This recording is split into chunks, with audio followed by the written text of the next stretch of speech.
The flowers were perfect. White roses mixed with purple irises, the same combination I'd given Amanda on our third date 17 years ago.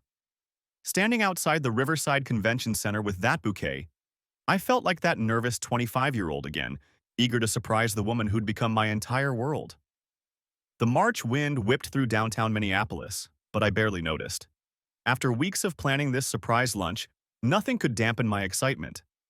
I'd left the construction site early, telling my foreman Dave I had a doctor's appointment. The truth was far more pleasant. I wanted to surprise Amanda at work, take her to Vincenzo's, where we'd shared our first real conversation about dreams and futures over plates of carbonara. She'd been putting in brutal hours lately, managing 3 major conferences simultaneously, and I wanted to remind her that someone noticed her dedication, appreciated her sacrifice. The convention center's lobby was chaos.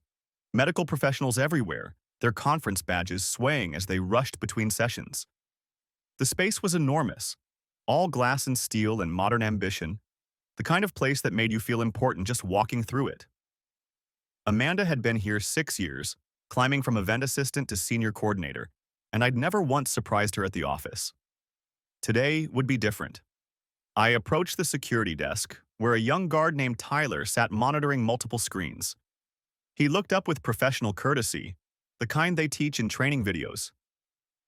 "Good afternoon, sir. How can I help you?" "Hi there," I said, unable to suppress my smile. "I'm here to surprise my wife, Amanda Cross.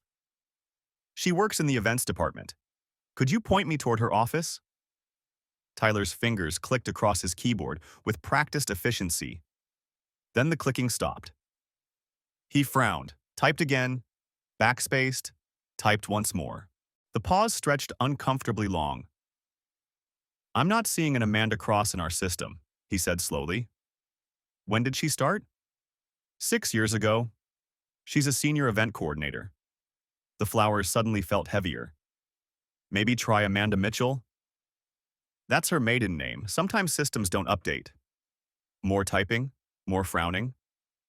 Tyler waved over his supervisor, Maria, a woman in her 50s who carried herself with the authority of someone who'd handled every possible situation. She leaned over Tyler's shoulder, checked the screen, then looked at me with an expression I couldn't quite read. "Mr.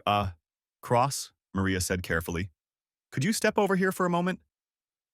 She led me to a quiet corner away from the main traffic. My heart was hammering now, though I couldn't say why. "Mr. Cross, I need to tell you something that might be confusing. Amanda Cross's employment here ended last July. Her position was eliminated during restructuring. I processed her exit paperwork personally." The words hit me like a physical blow. No, that's impossible. She left for work this morning.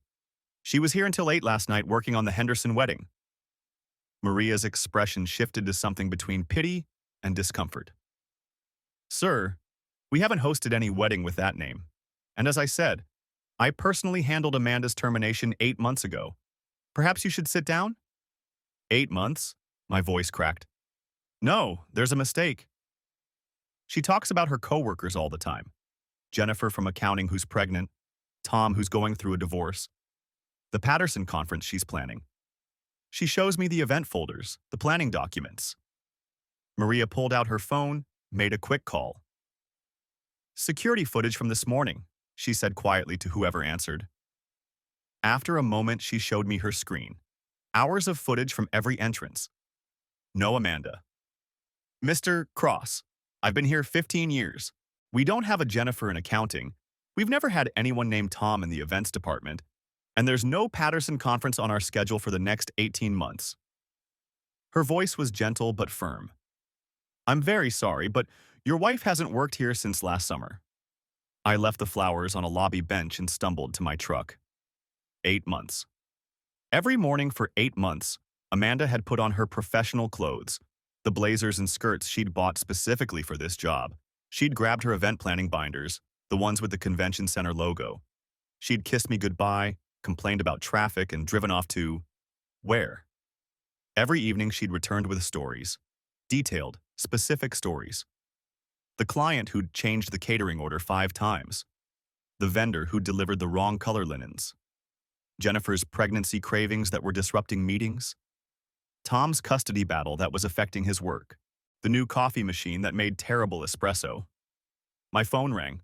Amanda's picture lit up the screen, the photo from our anniversary dinner last year, her smile radiant, unsuspecting that I'd discover her deception. "Hey, babe," she said brightly. "Crazy day here. The Patterson conference is turning into a complete nightmare. The keynote speaker just canceled, and I'm scrambling for a replacement. Probably another late night. Don't wait up for dinner." I gripped the phone, my knuckles white, my throat constricting. "Yeah, okay. Good luck with Patterson. You sound weird. Everything okay?" "Just tired from work. You know how it is." "I do. Love you," she chirped and hung up. I sat in that parking garage for 2 hours watching convention center employees stream past my truck. Some were heading to lunch, others returning, all of them with legitimate badges, real jobs, actual purposes. None of them were my wife. None of them had been my wife for 8 months. That night, Amanda came home at 7:45, exactly when she always did. She performed her usual routine, the heavy sigh at the door, the weary lean against the frame, the slow removal of her heels. "How was the Patterson crisis?" I asked, my voice carefully neutral. "Exhausting. We found a replacement speaker, but the catering is still a mess. Plus, Jennifer had a pregnancy meltdown about the smell of coffee in the break room. Had to move the entire planning meeting to the conference room on the third floor." She delivered these lies with such casual conviction, such practiced ease. She'd clearly been telling them for so long that they felt more natural than truth. I watched her face for any tell, any sign of deception, but there was nothing. This was just her reality now. A completely fabricated professional life that she'd apparently been living for the better part of a year. "I was thinking," I said carefully, "maybe I could pick you up for lunch tomorrow. We never get to have lunch together." "Oh, that's sweet, but tomorrow's impossible. We have vendors coming in all day for the Patterson conference. Rain check? Always an excuse." How had I not noticed? 8 months of declined lunch invitations, of never picking her up from work, of never attending a single convention center event despite her supposedly planning dozens. That night, I lay awake while Amanda slept peacefully beside me. Her breathing was even, untroubled. How could she sleep so soundly while living such an enormous lie? I studied her face in the dim light from the street lamp outside our window. This was the woman I'd married, trusted with everything, built a life with. And for 8 months, she'd been performing an elaborate fiction that I was only beginning to understand. The next morning, I called in sick to work, my first lie in response to her 8 months of them. Dave was concerned. I never missed work. "You sure you're okay, Ben? This isn't like you." "Just a stomach thing. I'll be fine tomorrow." When Amanda left at 7:30, complaining about an early vendor meeting, I waited 5 minutes before following her. My hands shook on the steering wheel as I maintained a careful distance, watching her sedan navigate the familiar route toward downtown. She drove confidently, no hesitation, clearly following a well-worn path. But she passed the convention center exit without even slowing. She continued north into suburbs I rarely visited, the houses growing larger, the cars more expensive. She stopped at a Starbucks in Edina, one of the wealthiest suburbs in the Twin Cities. Through the window, I watched her order 2 drinks. She knew both orders by heart, I realized with growing nausea. This was routine. This was normal. This was her real life. She continued to a neighborhood where the houses weren't measured in square feet, but in architectural statements. Modern designs with walls of glass, perfect lawns despite the March cold, the kind of wealth that didn't need to announce itself because everyone already knew. Amanda pulled into a driveway like she owned the place, using a garage door opener to enter a house that probably cost more than I'd make in 3 lifetimes. The garage door closed behind her with finality. My phone's browser revealed the owner, Marcus Fitzgerald, 44, founder and CEO of Fitzgerald Hospitality Group. 6 boutique hotels in the Twin Cities, numerous awards for excellence, divorced 2 years ago in a spectacular public split that had made the business pages. I knew that name. Amanda had mentioned him dozens of times. Marcus Fitzgerald was supposedly a major client whose events she coordinated. His hotels hosted conferences at the convention center. He was demanding but fair, she'd said. Professional but friendly. A good client who paid on time and appreciated quality work. The truth crashed over me in waves, each one threatening to drown me. She wasn't going to work. She was going to him. Had been going to him every single workday for 8 months, maintaining the fiction of employment while conducting an affair so comprehensive it had its own schedule, its own routine, its own domestic rhythm. I drove home in a daze, my mind racing through possibilities. Maybe she was actually working for him. Maybe she'd been fired from the convention center and gotten a job with his company. But why lie about it? Why maintain the elaborate fiction of still working at the convention center? I needed help. I needed someone who could find out what I couldn't bear to discover myself. Karen Paulson's office was in a nondescript building downtown, the kind of place you'd walk past 1,000 times without noticing. She was a private investigator, recommended by my cousin who'd used her during his own divorce, former Minneapolis police detective, specialized in infidelity and financial fraud cases. I need to know everything, I told her, sliding a check across her desk. Not just the affair. I need to understand how she's hidden this for 8 months. Where the money's coming from because she's still depositing paychecks. How she's maintained this deception. Everything. Karen studied me with cop eyes, evaluating. Mr. Cross, what I find might be worse than what you're imagining. Are you prepared for that? 8 months of lies is already worse than I imagined. I need the truth. She nodded, making notes in precise handwriting. The elaborate nature of the deception suggests this is more than just an affair. When someone maintains a lie this complex, there's usually significant financial motivation beyond the emotional component. What do you mean? I mean, your wife isn't just hiding an affair. She's hiding an entire parallel life, and someone's funding it. Give me a week. I'll have answers. That week was the longest of my life.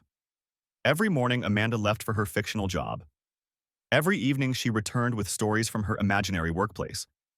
I played along, asking about Jennifer's pregnancy, Tom's divorce, the Patterson conference that didn't exist. How's the morning sickness? I asked one night about Jennifer. Amanda didn't miss a beat. Better, actually.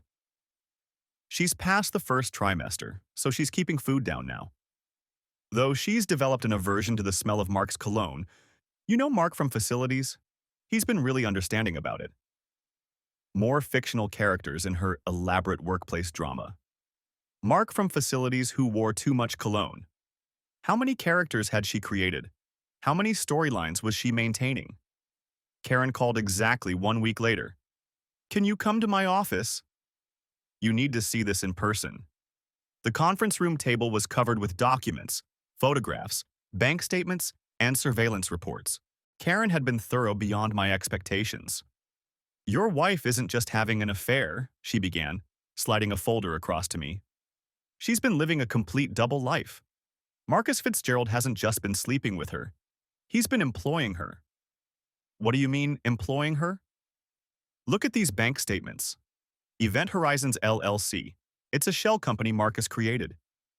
Every 2 weeks, your wife receives $2,847.33, exactly what her convention center salary was after taxes. She's maintaining the illusion of employment because she actually is employed, just not where you think. I stared at the deposits, dated back 8 months, regular as clockwork. What does she do for him? Ostensibly, she's his personal event coordinator. She plans his private parties, manages his social calendar, coordinates his charity appearances. But that's maybe 2 hours of actual work per day. The rest? Karen gestured to surveillance photos. The images were devastating. Amanda and Marcus at restaurants I could never afford. Shopping at stores I'd never heard of. Intimate moments on his house's balcony. Her hand on his chest, laughing at something he'd said. The casual intimacy of an established couple. There's more, Karen continued. The coworkers who call your house? They're real people, just not who you think. She played a recorded phone call. I recognized the voice immediately. Jennifer from accounting, who'd called last week about a birthday collection for someone in their department. That's actually Marcus's assistant, Patricia, Karen explained. Marcus told his employees that you're controlling and abusive, that Amanda needs to maintain the fiction of working at the convention center to keep you from getting violent. They think they're helping a domestic violence victim.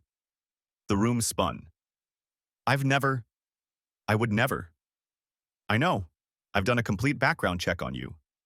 No history of violence, no police calls, nothing.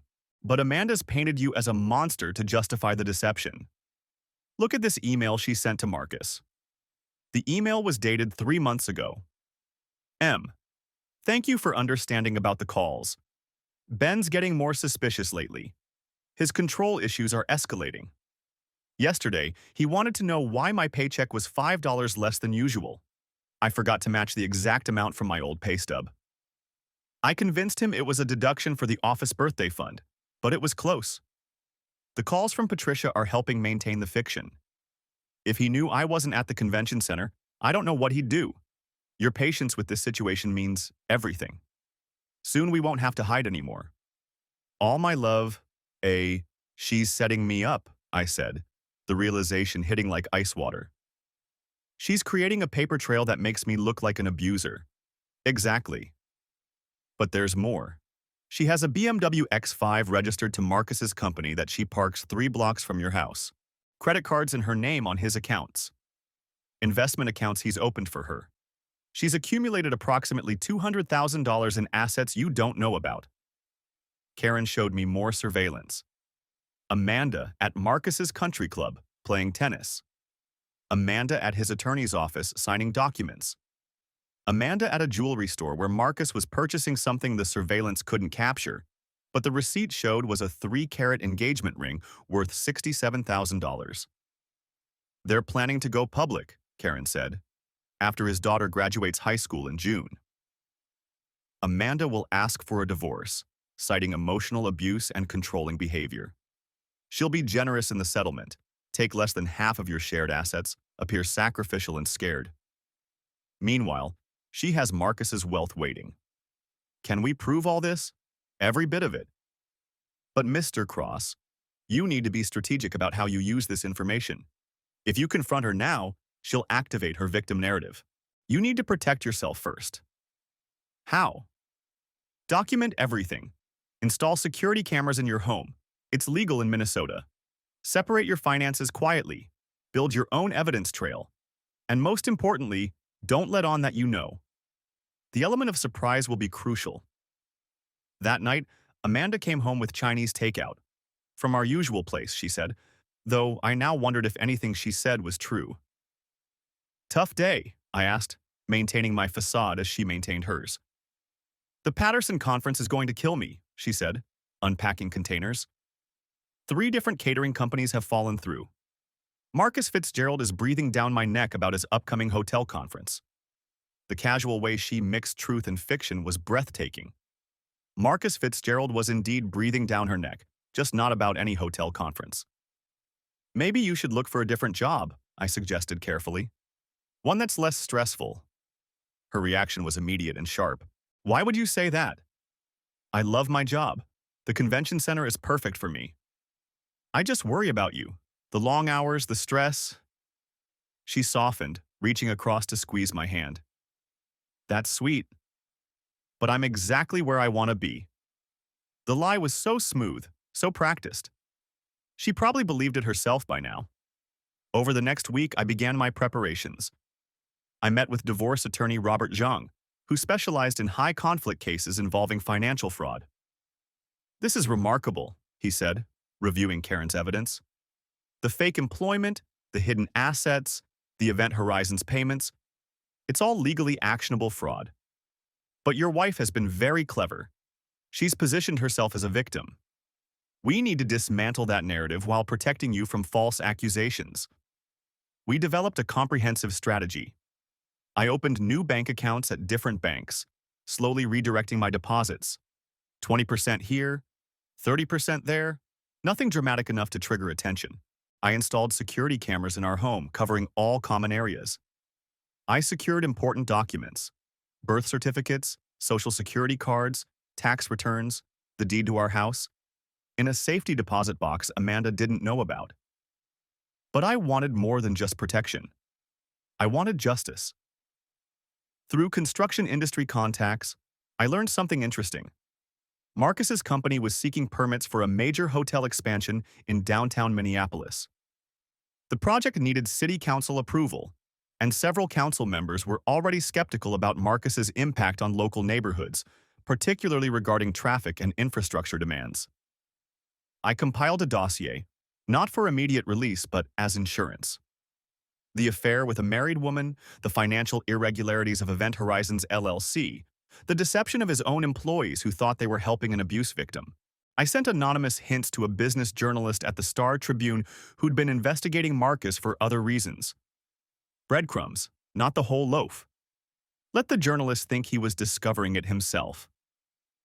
I also targeted the accomplices, though they didn't know they were accomplices.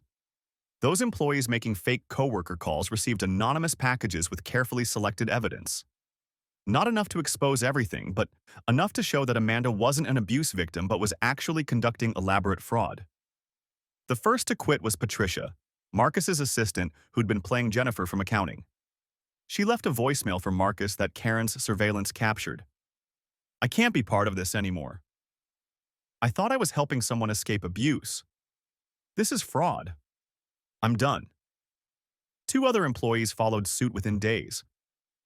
Marcus's carefully constructed support system for Amanda's deception was crumbling, though he didn't know I was the one pulling the threads.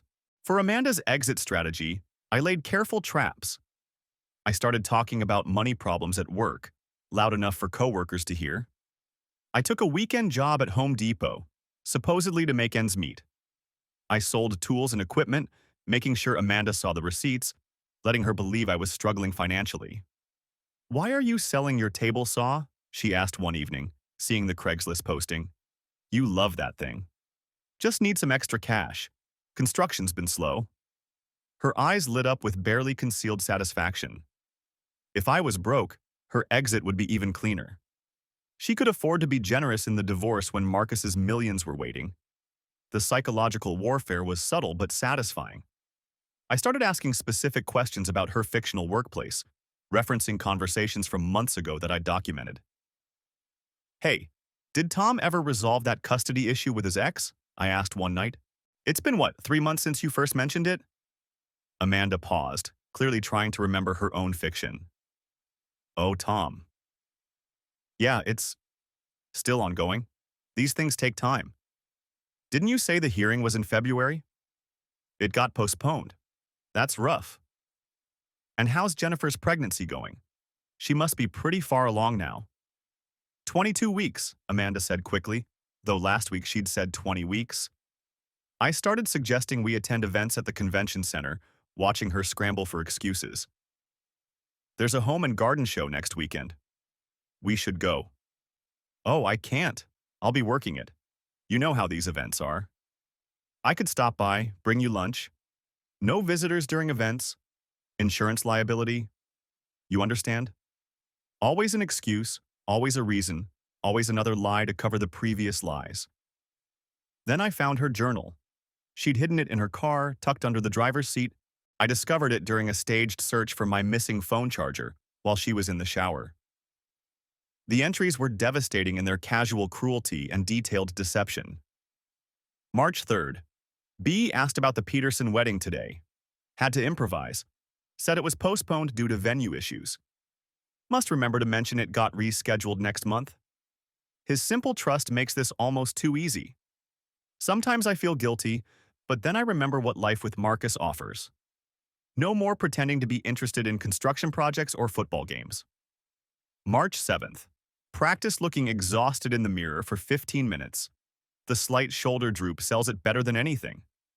B always offers foot rubs when I do this. His predictability is useful, but tiresome. Marcus would never fall for such obvious manipulation, which makes our relationship more honest, ironically. March 10th. Marcus bought me diamond earrings today. 2 carats each. Had to hide them at his place. Told B that Jennifer got similar ones for her birthday and I was jealous. He said maybe Christmas. Sweet, but by Christmas, everything will be different. The divorce papers are already drafted. March 15th. The BMW is getting harder to hide. I've been parking it further away, but someone will notice eventually. Marcus says after June we won't have to hide anything. His daughter will graduate, go to college, and we can finally be together publicly. Mrs. Marcus Fitzgerald. It sounds perfect. One entry detailed her contempt for our life together. March 20th. Sometimes I can barely stand B's construction stories. Today, he spent 20 minutes explaining some new technique for foundation pouring. Marcus discusses art, wine, travel. We're going to Paris in July, told B it's a convention center conference in Chicago. He actually wished me luck with my presentation. If only he knew I'll be at the Louvre instead of some fictional conference room. Another outlined her entire deception strategy. March 22nd. Maintaining the workplace fiction requires constant attention to detail. Current storylines. Jennifer's pregnancy. Week 22. Discussing names. Husband wants Theodore. She wants James. Tom's divorce. Custody battle. Ex-wife hired aggressive lawyer, worried about losing weekends. New coffee machine broken. Complained about this for 3 days. Good for casual conversation. Peterson Conference, April 15th to 17th. Major corporate client demanding CEO, specific about catering. Henderson Wedding, April 28th, 300 guests. Bride is difficult. Groom's family causing drama about venue. Must remember to update regularly, or B might notice inconsistencies. The most damning entry was from just a week ago. March 28th. Patricia called the house as Jennifer yesterday. B bought it completely. The voice modulation app Marcus bought works perfectly. She sounds nothing like herself. 5 more months of this charade. Marcus showed me the ring today. 3 carats, cushion cut, exactly what I've always wanted. B proposed with a 1/4 carat ring from a mall jeweler. I've hidden it at Marcus's house with the rest of my good jewelry. No point in losing assets in the divorce. I photographed every page, my hands shaking with rage and hurt. 17 years of marriage reduced to an inconvenience, our life together viewed as something to endure until something better came along. April 15th arrived. Tax day. The irony wasn't lost on me. Amanda had been taxing my trust for 8 months, and payment was finally due. I'd planned everything meticulously, each piece scheduled to fall like dominoes. The morning began normally. Amanda left at 7:30, mentioning the difficult Patterson presentation that didn't exist at a conference that would never happen. Big day? I asked, knowing exactly how big it would be. The biggest. If this conference goes well, it could mean a promotion. I'm sure you'll do great, I said, kissing her goodbye for the last time, tasting the lie on her lips. At 8 a.m., the journalist's story went live online.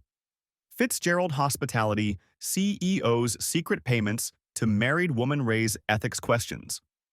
The article was perfectly crafted, focusing on the business aspects, the shell company, the questionable use of corporate resources, the employees who'd been deceived into participating in fraud.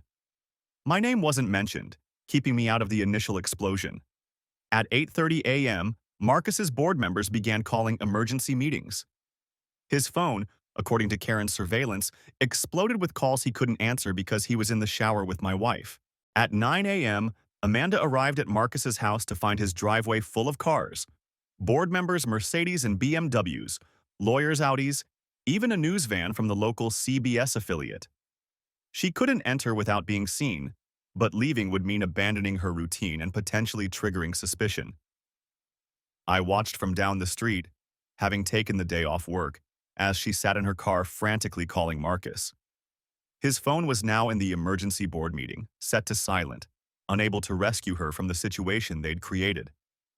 At 10 a.m., Robert filed our divorce papers at the courthouse, citing fraud, financial deception, and infidelity.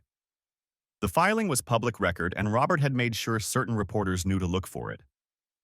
Within an hour, Amanda's phone began exploding with texts from former convention center colleagues who'd seen the news, confused about the timeline of her employment. At 11 a.m., insurance investigators arrived at Marcus's house about the BMW, which I'd been reporting as a suspicious vehicle in our neighborhood for weeks. They needed to speak with whoever had been driving the company vehicle without authorization. The investigators' arrival added another layer of chaos to the already explosive scene. At noon, I made my entrance. I arrived at Marcus's house with the same bouquet I'd tried to deliver to the convention center weeks ago. White roses and purple irises, now carrying different symbolism. I knocked on the door during what I knew was a catastrophic board meeting, identifying myself clearly to the housekeeper who answered. I'm Benjamin Cross. I'm here to surprise my wife, Amanda Cross, at her workplace. She said she had a big presentation today. The housekeeper's confusion was genuine. I'm sorry, who? Amanda Cross. She works here. She's been coming here every day for 8 months. The commotion drew board members to the foyer. Marcus appeared, his face flushed, clearly torn between maintaining the lie and dealing with his board's uprising. Mr. Cross, he began, his smooth hotelier voice cracking slightly. There seems to be some confusion. No confusion, I said pleasantly, loud enough for everyone to hear. My wife leaves for work every morning, says she's going to the convention center. But she hasn't worked there for 8 months. So I did some investigating, and imagine my surprise when I found out she comes here instead. Every single day. A board member, an older woman with sharp eyes, stepped forward. Mr. Fitzgerald, would you care to explain why this man thinks his wife works in your home? Marcus tried to speak, but I continued, still pleasant, still confused, playing the bewildered husband perfectly. She tells me about all the events she's planning for you. The Patterson conference that's supposedly today. The Henderson wedding next week. Jennifer from accounting who's pregnant. Tom from events who's going through a divorce. Those people don't exist, the board member said slowly, understanding dawning on her face. Marcus, what is Event Horizons LLC? At 1 p.m., Amanda finally entered the house, having realized that sitting in her car was only making things worse. She walked into complete chaos. The board was demanding answers about Event Horizons. Insurance investigators were documenting the BMW. Marcus's ex-wife's attorney had arrived, taking notes about adultery that would impact custody arrangements. And I stood in the center of it all, holding flowers, the picture of a confused husband. Amanda, honey, I said with practiced bewilderment. They're saying you don't work for Marcus's company. But you're here every day. I don't understand. Where's your office? Where's Jennifer from accounting? Where's the Patterson conference you're supposed to be presenting at right now? Each question revealed another lie to the growing audience. Amanda tried to maintain control, her event planning skills finally tested by a real crisis. Benjamin, this is complicated. Can we discuss this at home? But you said you had a presentation. You said it could mean a promotion. Where is everyone? Where are your co-workers? Marcus tried to intervene, but I turned to him with perfectly feigned innocence. Mr. Fitzgerald, can you explain why my wife is at your house instead of the convention center where she works? She's supposed to be managing your hotel's conference today. The board meeting devolved into chaos. Marcus was forced to admit everything: the affair, the fake employment, the misuse of company funds for Event Horizons. Amanda stood frozen as her carefully constructed world collapsed in real time, each lie unraveling the next like a cheap sweater.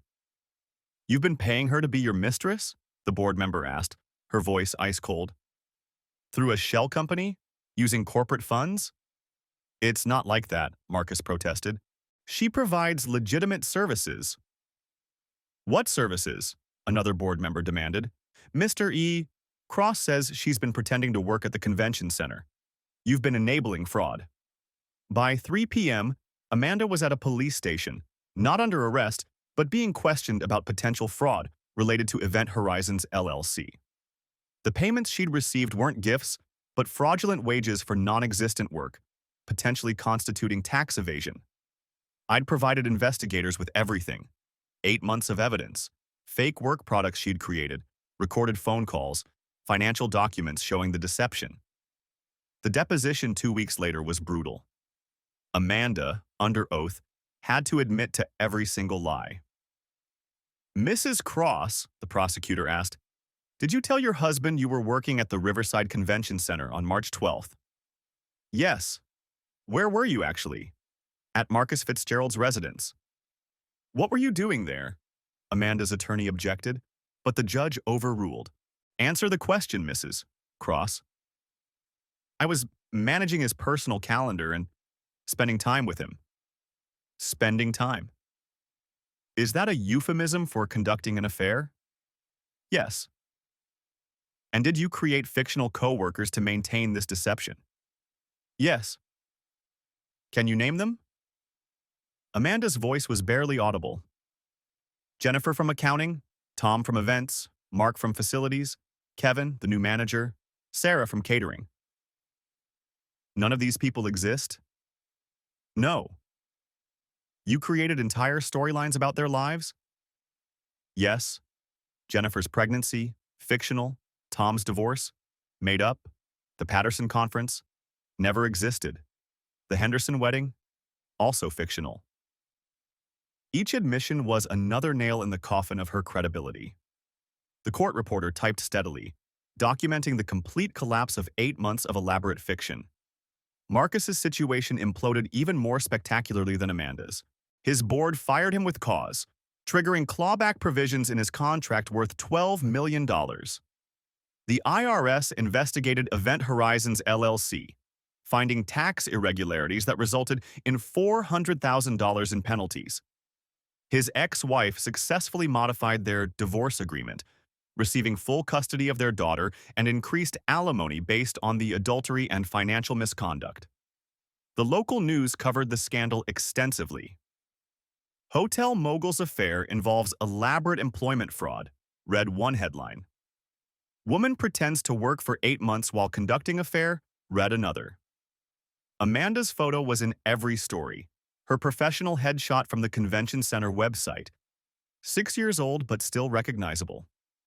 The convention center, learning about the deception through media coverage, issued a statement distancing themselves from both Amanda and Marcus. They blacklisted both from their approved vendor list and sent a memo to all partner organizations warning about the pair's fraudulent activities. Amanda's reputation in the events industry was destroyed overnight. She couldn't get hired anywhere in Minneapolis, or even the greater Minnesota area. Event planning is a surprisingly small world, and everyone knew about the woman who'd faked an entire job to conduct an affair. The divorce proceedings took 16 months. Minnesota's fraud provisions were clear. When one spouse commits financial fraud against the other, the asset division reflects that misconduct. Amanda received only 20% of our marital assets instead of the standard 50%.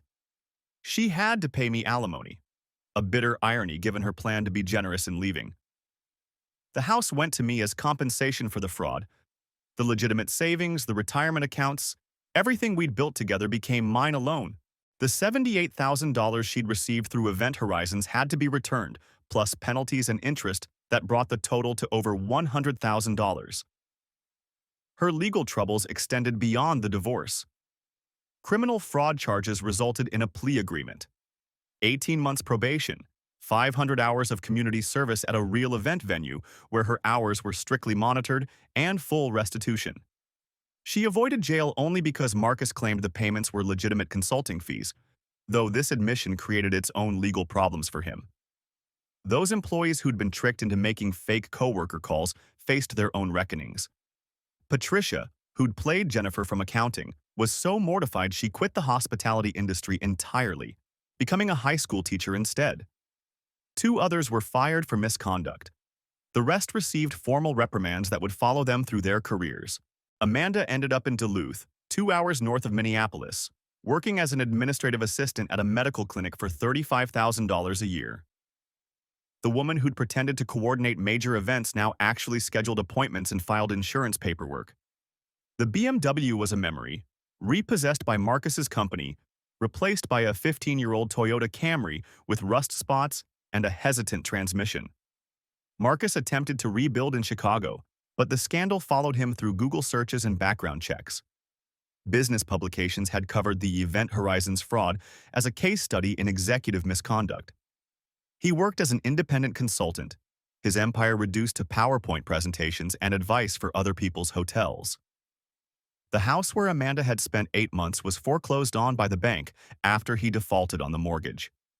I kept certain artifacts from the marriage, Amanda's convention center work badge, which she'd carried for 8 months after being fired, sat in my desk drawer. Sometimes I'd look at it and marvel at the performance she'd maintained. Every morning's goodbye kiss delivered with conviction. Every evening's exhausted return performed with method actor commitment. Every weekend complaint about upcoming events that existed only in her imagination. Her fake work products became evidence in business ethics courses at the University of Minnesota. Her fictional event proposals, complete with detailed budgets and vendor contracts for non-existent conferences, were analyzed as examples of sophisticated fraud. Professors used her case to teach about the psychology of deception and the inevitable collapse of unsustainable lies. The Patterson conference she'd mentioned so often? I found her notebook with detailed plans for it. Vendor lists with real companies, schedules down to the minute, crisis scenarios, and contingency plans. It was thoroughly planned, meticulously organized, completely fictional. She'd been so good at event planning that she'd planned an entire fake career. 2 years after the revelation, I received a letter from Amanda through her attorney. She wanted to apologize, to explain, perhaps even to reconcile. The letter was long, rambling, full of justifications and explanations. "Dear Benjamin," it began, "I know you probably won't read this, but I need you to understand what happened. When I lost my job at the convention center, I was ashamed. You were so proud of me, so supportive of my career. I couldn't bear to disappoint you. I applied for jobs those first few weeks, but nothing came through. Then Marcus offered me a position managing his personal events. It seemed perfect. I could keep working in events, maintain our lifestyle, and figure out how to tell you about the job change. But Marcus wanted more than just event planning, and somehow, I let it happen. The lies grew like a cancer. Every day I'd promise myself I'd tell you the truth, but then I'd have to explain where I'd been, what I'd been doing, why I'd lied. So I created Jennifer and Tom and the others to make it seem real. I gave them problems and personalities and histories. They became more real to me than my actual life. I loved you throughout. Marcus was an escape from the shame of unemployment, from the fear of disappointing you, from the pressure of being perfect. The person who came home to you every night, tired from a day that didn't exist, she was more real than the person who spent days at Marcus's house. The performance was exhausting because it reminded me of what I'd lost. Not just the job, but the person I was when I deserved your trust. I know you'll never forgive me. I don't forgive myself. But I wanted you to know that the woman you married was real. She just got lost somewhere between the truth and the lies I told to avoid it." I didn't respond, but I kept the letter. It revealed something crucial. Amanda still didn't understand. She thought the betrayal was the affair, the other man, the intimate violation. She didn't grasp that the deeper wound was the 8 months of performed normalcy, the daily fiction of leaving for work, the elaborate infrastructure of deception that turned our entire life into theater. The construction company promoted me to project manager after everything settled. The methodical way I'd handled the crisis, documented everything, protected myself while ensuring justice. It demonstrated skills they hadn't known I possessed. The raise was substantial, though nothing compared to what Amanda thought she'd gain with Marcus. I started dating 3 years after the divorce. A woman named Rachel who actually worked at the convention center, someone who'd known Amanda and been horrified by the deception. Our first date was at Vincenzo's, the same restaurant where Amanda and I had fallen in love. It felt like reclaiming something stolen. Rachel understood why I sometimes called during her lunch break, not from suspicion, but from a need to know that work was work, that events were real, that when she complained about difficult clients, they actually existed. She never made me feel crazy for needing these confirmations. "Trust issues?" she asked on our 4th date, after I'd asked to see a photo from the conference she'd mentioned. "Reality issues," I corrected. "I need to know that what I'm experiencing is actually happening." She pulled out her phone, showed me dozens of photos from the conference, the setup, the attendees, her co-workers who actually existed. I document everything anyway. Occupational hazard of event planning, the real kind. We married 4 years after my divorce, in a small ceremony at a park. Nothing like the elaborate October event Marcus had secretly planned with Amanda. Our vows included promises of truth even when it hurt, transparency even when it was embarrassing, reality even when fiction might be easier. Rachel brought something unexpected to the relationship: insider knowledge of Amanda's time at the convention center. Over wine one night, she told me things I'd never known. She was actually brilliant at the job, Rachel said. That's what makes it so tragic. She could coordinate 3 conferences simultaneously without breaking a sweat. Vendors loved her because she was organized and decisive. Clients requested her specifically. Then why was she fired? Budget cuts, but also, she'd become difficult. Demanding. She wanted a promotion that didn't exist, got angry when passed over for a lateral move to hotel partnerships. The rumor was she'd been interviewing elsewhere, maybe even with Marcus's company. Then the restructuring happened and she was gone. So she knew Marcus before the firing? Oh yes, he'd been sniffing around for months, always requesting her for his events, always complimenting her work a little too enthusiastically. We used to joke about it. Marcus's obvious crush on Amanda. Guess it wasn't so funny in the end. This recontextualized everything. The affair hadn't started after the job loss. It had likely caused it. Amanda's performance issues, her demands for promotion, her anger at being passed over, all of it made sense if she was already comparing her real job to what Marcus was offering. 5 years after the revelation, I heard through industry contacts that Amanda had tried to return to Minneapolis. She'd applied for an events position at a nonprofit using her maiden name, but background checks revealed everything. The 8-month deception had become her permanent record, following her like Marcus's scandal followed him. The last time I saw Amanda was at a hardware store in Duluth. I was there for a construction project, comparing paint samples for a client's kitchen renovation. She was in the next aisle, looking at shelf brackets. She saw me first and tried to leave, but our eyes met as she turned the corner. We stood there, frozen, surrounded by home improvement supplies that seemed to mock our failed attempt at building a life together. "Benjamin," she said quietly. "Amanda." She looked older, tired in a way that wasn't performed. The designer clothes were gone, replaced by practical jeans and a faded sweater. Her hair, once professionally styled weekly, was pulled back in a simple ponytail. "I heard you remarried," she said. "Someone from the convention center?" "Rachel. She's an event coordinator, a real one." Amanda flinched but nodded. "I'm glad. You deserve someone honest." "Everyone does." We stood in awkward silence, other customers moving around us, unaware of the history weighing down the air between us. "Do you ever wonder," she asked, "what would have happened if I just told you about losing the job?" "Every day for the first year. Now, not so much." I replay that morning so often. July 15th. They called me into HR, gave me the news, handed me a box for my belongings. I sat in my car for 3 hours trying to figure out how to tell you. Marcus texted while I was sitting there, offering me a job. It seemed like salvation. It was destruction. I know that now. But then, it felt like a way to keep being the person you'd married. Successful, professional, someone who had their life together. I married you, not your job. I couldn't separate the two. Without the job, I didn't know who I was. Marcus offered me a chance to be someone even better. Someone who planned private events for millionaires. Someone who belonged in that world. Someone who lived a complete lie. She nodded, tears starting to form. The weird thing? The lies became more real than the truth. Jennifer from accounting? I knew her whole life story. Her husband's name was David. They'd been trying for a baby for 2 years. She loved Thai food, but was allergic to peanuts. Tom's ex-wife was named Carol. His kids were Sam and Emma. He coached Little League. I created entire people who felt more real than I did. That's the saddest thing I've ever heard. It's the saddest thing I've ever lived. Do you know what I do now? I schedule real appointments for real patients at a real clinic.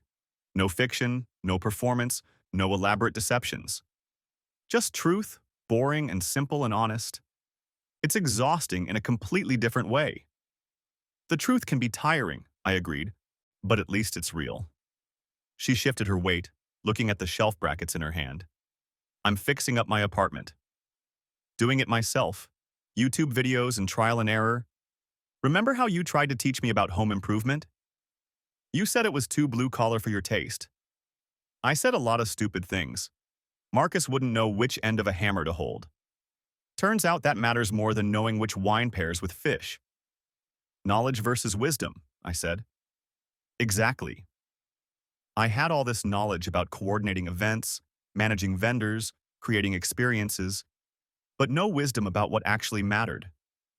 You tried to show me, but I was too busy performing success to notice. We should go, I said, feeling the conversation pulling towards something neither of us needed. Yeah. Hey, Benjamin, that day at Marcus's house when you showed up with flowers? The same ones from our third date? That was perfectly played. The confused husband act, the innocent questions. You destroyed everything exactly the way I'd built it, piece by piece, lie by lie. It wasn't an act. I was confused. My wife had been living a completely fabricated life for 8 months. The confusion was real. She studied my face, then nodded slowly. That makes it worse somehow. That your genuine confusion was more powerful than my calculated deception. We parted without goodbye, just a mutual understanding that this chance encounter was more closure than either of us had expected. She went back to her studio apartment with her shelf brackets. I went back to Minneapolis with paint samples for a client's real kitchen in a real house where real people lived real lives. The house Marcus had provided for those 8 months, that monument to deception, had been sold 3 times since the foreclosure. Each new owner tried to wash away its history with renovations and updates. But people in Adena have long memories, and it became known as the Affair House, its value forever tainted by the scandal that had played out there. I drove past it once with Rachel, showing her where the whole truth had finally emerged. She studied it with professional interest. Good bones, she said, using the construction term I'd taught her. Shame about the foundation. Foundation was probably solid. It was everything built on top that was rotten. Metaphor alert, she laughed, squeezing my hand. Sometimes metaphors are all we have. The convention center continued to thrive, hosting real events with real coordinators managing real crises. Rachel would tell me about her days. The vendor who delivered the wrong flowers, the speaker who missed their flight, the caterer who underestimated portions. Real problems requiring real solutions. Nothing like Amanda's fictional disasters that always resolved perfectly by dinner time. I learned to trust again, but differently. Not the blind trust of my first marriage, but conscious trust, chosen daily, verified through small confirmations and consistent truth. Rachel understood this need, never making me feel broken for requiring what others might consider excessive transparency. Our life together was built on documented reality. Photos from her actual workplace. Conversations with coworkers I could meet and verify. Events I could attend, venues I could visit, problems that had solutions beyond imagination. It was less romantic than blind faith, but more solid than anything built on performance. Sometimes I wondered about the people Amanda had invented. Jennifer from accounting with her pregnancy and peanut allergy, Tom from events with his custody battle and little league coaching, Mark from facilities with his excessive cologne, Kevin the micromanaging new manager. They'd been described in such detail, given such complete lives, that their non-existence seemed almost tragic. In a way, Amanda had been right. They had become more real than her actual life. She'd spent more mental energy maintaining their fictional storylines than engaging with our real marriage. She'd known more about Jennifer's imaginary pregnancy than about our real neighbors' actual lives.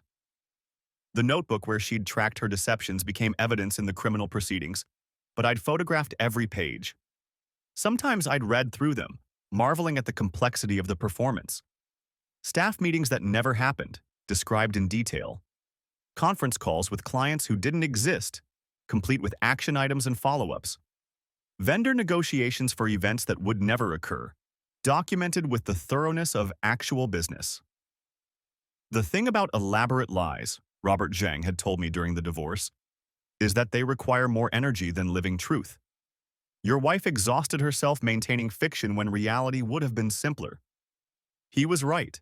The effort Amanda put into 8 months of deception could have been channeled into finding a new job, building a new career, having honest conversations about disappointment and change. Instead, she'd constructed an elaborate alternate reality that demanded constant maintenance and ultimately collapsed under its own weight. Marcus never recovered professionally. Last I heard, he was selling real estate in Phoenix, a spectacular fall from hotel mogul to showing suburban houses to retirees. The scandal had destroyed his reputation so thoroughly that his name had become a cautionary tale in business schools about executive misconduct and the dangers of mixing personal and professional finances. The employees who'd participated in the deception, thinking they were helping an abuse victim, struggled with the aftermath. Patricia, the assistant who'd played Jennifer, wrote me a letter apologizing for her role. "I thought I was helping someone escape a dangerous situation," she wrote. "Amanda was so convincing about your supposed control issues, your anger, your financial abuse. I created Jennifer from accounting because I thought I was protecting a woman in danger. Learning it was all lies made me question my judgment about everything," I wrote back, telling her she'd been manipulated by an expert, that her compassion had been weaponized against her. She thanked me, but said the experience had changed her fundamentally. She now taught high school English, finding honesty in helping students analyze literature instead of creating fictional coworkers. The financial impact took years to fully resolve. The IRS investigation into Event Horizons LLC revealed a complex web of tax issues that implicated both Amanda and Marcus. While Amanda's plea deal included restitution, she struggled to pay it on her administrative assistant salary. Garnishments took a third of her paycheck, leaving her with barely enough to cover rent and basic expenses. I received quarterly checks from the garnishment, small amounts that trickled in like ironic reminders of the elaborate deception. $500 here, $750 there, each payment representing another month of Amanda working a real job to pay for 8 months of a fake one. The convention center story became legend in Minneapolis business circles. People would reference pulling an Amanda when someone called in sick suspiciously often or had elaborate excuses for missing meetings. It was cruel but predictable. Scandals become shorthand, and Amanda's 8-month performance had been too spectacular to forget. Rachel and I had 2 children, boys we named after my grandfathers, nothing fancy or aspirational. We raised them with an emphasis on honesty that might have seemed extreme to other parents. Small lies were treated as seriously as big ones. Fiction was clearly labeled as fiction. Truth was valued above comfort. "Why can't I say I'm sick if I don't want to go to school?" our older son asked at age 7. "Because lies grow," I told him. 1 becomes 2, 2 becomes 10, and before you know it, you're living in a world that doesn't exist. Like the woman who pretended to have a job. Even my children knew the story, simplified and sanitized but essentially accurate. In our house, Amanda had become a cautionary tale, her 8-month deception reduced to a bedtime story about the importance of truth. 10 years after the revelation, I received an unexpected email from Amanda. She was getting remarried to a mechanic she'd met in Duluth. She wanted to warn me in case I heard about it through mutual contacts, didn't want me to be surprised. "His name is Tom," she wrote, and I had to laugh at the irony. He's nothing like the fictional Tom from Events. No custody battle, no divorce, no drama. He fixes cars and tells the truth and doesn't know wine from grape juice. He knows everything about my past. I learned that keeping secrets only leads to performing lives that don't exist. We're having a small wedding, just family and a few friends. Real people at a real event with a real future. I wanted you to know that I learned from what happened. It took losing everything fake to appreciate something real. Tom doesn't offer wealth or status or elaborate deceptions. He offers Tuesday night dinners and oil changes and honest conversations about ordinary things. It's more than Marcus ever provided, more than I deserved after what I did to you. I hope you found happiness with Rachel. I hope your boys grow up knowing the value of truth. I hope you've forgiven me, not for my sake, but for yours. Carrying anger is like maintaining lies. It exhausts you and distorts reality. The woman who performed a fake job for 8 months doesn't exist anymore. She collapsed with the fiction that sustained her. What's left is someone simpler, poorer, but more real than I ever was during our marriage. I'm sorry it took destroying everything to find that person. With regret and strange gratitude, Amanda, I didn't reply, but I saved the email. It was the first completely honest communication I'd received from her since before the 8 months of deception began. There was something fitting about that.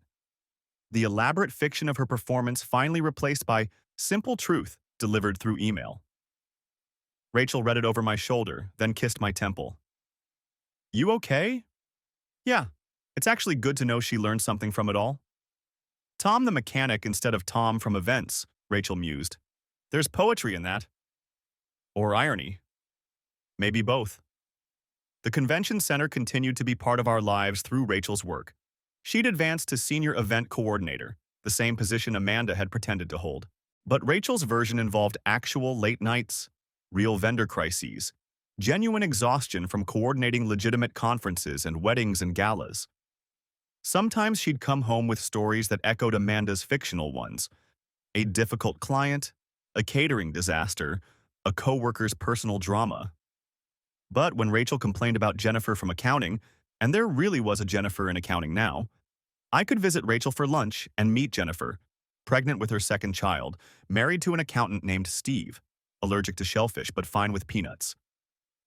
The truth was less dramatic than Amanda's fiction, but more satisfying in its verifiability. When Rachel said she'd be working late, I could drive by the convention center and see her car in the lot, see the lights on in the event spaces, know that somewhere inside she was solving real problems for real clients. Trust, I learned, wasn't about blind faith but about consistent verification that gradually became unnecessary. The first year with Rachel, I checked constantly, not from suspicion but from trauma. She understood, provided evidence without being asked, sent photos without prompting, introduced me to every coworker without hesitation. By the second year, I checked less. By the third, hardly at all. By the fourth, trust had rebuilt itself on a foundation of verified truth rather than assumed honesty. It was stronger for having been consciously constructed rather than naively given. The boys grew up understanding that truth was non-negotiable in our house. Not harsh truth or cruel truth, but simple honesty about actions and consequences. When they lied, we traced it back, showed them how one lie necessitated another, how fiction required constant maintenance while truth simply was. Mom, our younger son asked Rachel once, why did Dad's first wife pretend to have a job? Rachel considered carefully. Because she was afraid of disappointing people. She thought being unemployed made her less valuable, so she created a story where she was still important. That's dumb. People are important even without jobs. You're absolutely right. But sometimes adults forget that. Is that why Dad always asks where you're going? Dad asks because trust is like a muscle that got injured. It needs gentle exercise to heal properly.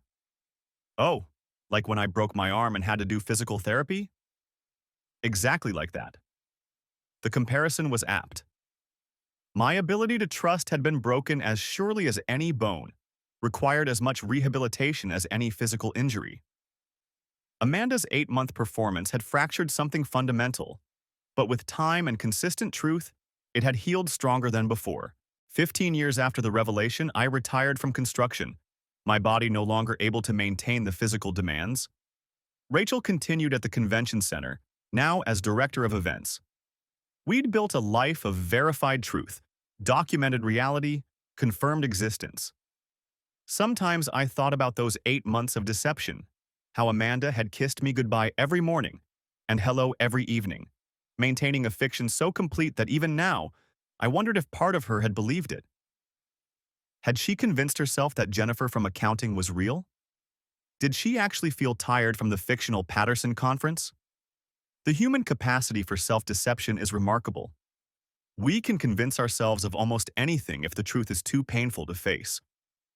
Amanda had lost her job and, instead of admitting failure, had constructed an elaborate alternate reality where she was even more successful. The fiction had become more comfortable than fact, until fact forcibly reasserted itself that April day. Marcus Fitzgerald's hotels were eventually sold to a national chain, erasing his legacy from Minneapolis. The house in Edina, where Amanda had spent 8 months, was renovated again, its history slowly fading as new families created real memories in rooms where deception had once lived. The convention center added new wings, hosted bigger events, employed more coordinators. Some probably knew the story of Amanda Cross, the woman who'd pretended to work there for 8 months. Others didn't, just knew vaguely that something had happened years ago, some scandal involving a former employee. Time softened the edges of betrayal, but never erased them entirely. Trust, once broken, could be rebuilt, but would always bear hairline fractures, like a mended vase that holds water but shows its repair lines in certain lights. I thought about the person I'd been before the revelation. Trusting, naive, content to let Amanda handle our finances and manage her own career without question. That person had died in the convention center lobby, replaced by someone more cautious but perhaps more aware. Rachel and I built our marriage on radical transparency, perhaps excessive by normal standards but necessary for us. Every financial transaction visible to both, every schedule shared, every story verifiable. It lacked mystery but provided security. We knew where we stood because we could see the ground beneath our feet. The boys grew into young men who valued honesty above charm, truth above comfort. They dated carefully, asked direct questions, expected transparent answers. Perhaps they'd learned too well from their father's story, but better excessive honesty than elaborate deception. "Dad," my older son asked during college break, "do you ever wonder what would have happened if Amanda had just told you the truth when she lost her job?" "Sometimes," I admitted. "We might have worked through it, found new paths together. Or we might have divorced anyway, but cleanly, without the elaborate destruction." "Do you think she ever loved you?" "Really loved you, not performed it?" I considered this question I'd asked myself thousands of times. I think she loved the idea of me, the stability I represented, the life we'd built. But real love requires real presence, and she was performing a character for so long that I'm not sure she knew where the performance ended and the person began. That's sad. It is. But it taught me that truth, however mundane, is always preferable to the most beautiful lie. He nodded, understanding in the way only children of divorce can understand, that adult relationships are complex, fragile, and require constant, conscious maintenance. As I write this, 20 years have passed since that March day when I tried to surprise my wife with flowers at a job she hadn't held for 8 months. The convention center still stands, still hosts events, still employs coordinators who actually coordinate real conferences for real clients. Amanda, last I heard, was still married to Tom the mechanic in Duluth, living a life smaller in scope but more honest in nature than anything she'd managed during our marriage. The 8-month deception had become her defining story, the thing that appeared in background checks and Google searches, the reason she'd never work in event planning again. Marcus Fitzgerald died of a heart attack 5 years ago, alone in a Phoenix apartment, his empire reduced to memories and cautionary tales in business schools. Event Horizons LLC became a case study in corporate fraud, analyzed by students who weren't born when Amanda was performing her elaborate fiction.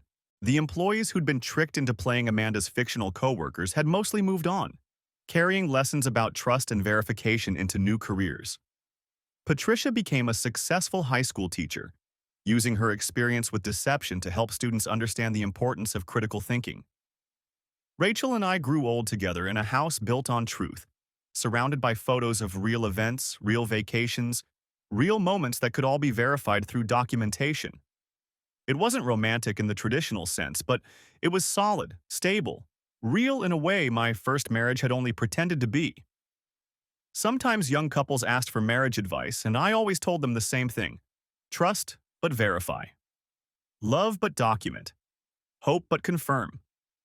Because the person sleeping beside you might be performing a role so completely that even they believe it's real. They usually laughed, thinking I was joking. But those who knew our story understood.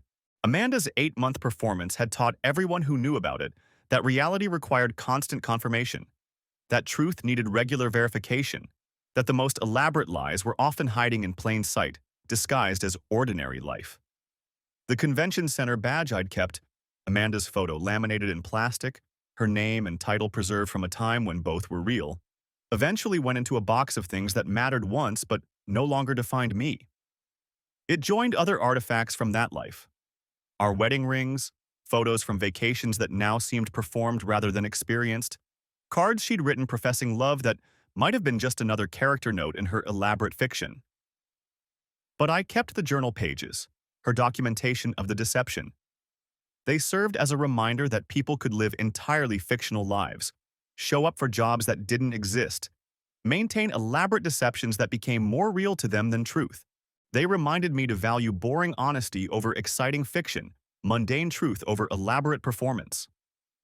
In the end, Amanda gave me an unexpected gift through her deception. She taught me that reality, however ordinary, was precious precisely because it was real. That showing up for an actual job was more admirable than performing a fictional one. That genuine exhaustion from real work was more valuable than performed fatigue from imaginary tasks. The 8 months she'd spent pretending to work at the convention center had been her masterpiece performance, but, like all performances, it had to end. The curtain fell that April day when I arrived with flowers, looking for my wife at a job that existed only in her elaborate imagination. What remained after the performance was truth.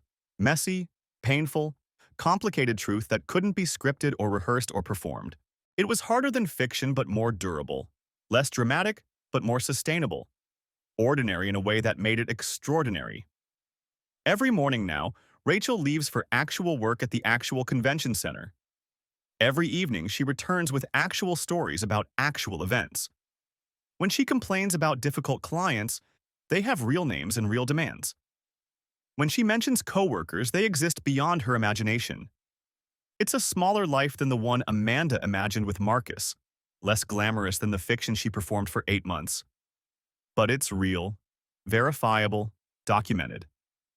And in a world where people can perform entire careers that don't exist, maintain complete fictions for months, and deceive everyone including themselves, that reality is more valuable than any elaborate deception could ever be.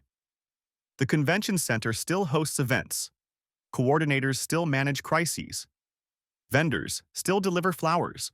But somewhere in that history is the ghost of Amanda Cross, who worked there until she didn't, who continued showing up in imagination for 8 months after reality had let her go, who performed her job so convincingly that, even now, 2 decades later, I sometimes wonder if Jennifer from accounting ever worried about her pregnancy, if Tom from events ever resolved his custody battle, if the Patterson conference ever found its replacement speaker.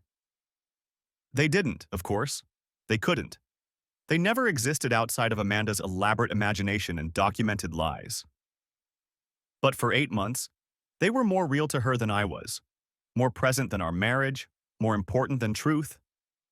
And that, in the end, was the real betrayal. Not the affair with Marcus, not the financial deception, not even the elaborate lies. It was that she'd chosen to live in fiction rather than face reality with me, preferred performing a life to living one, found more comfort in elaborate deception than in simple truth. The flowers I'd brought that March day had wilted on a convention center bench, abandoned in the shock of discovery. But from that moment of withered roses and shattered trust, something new had grown. A life built on verified truth, confirmed reality, documented fact. It wasn't as dramatic as Amanda's 8-month performance, but it was real. And after everything, after all the elaborate deceptions and fictional coworkers and performed exhaustion, real was enough. Real was everything. Real was all that mattered in the end.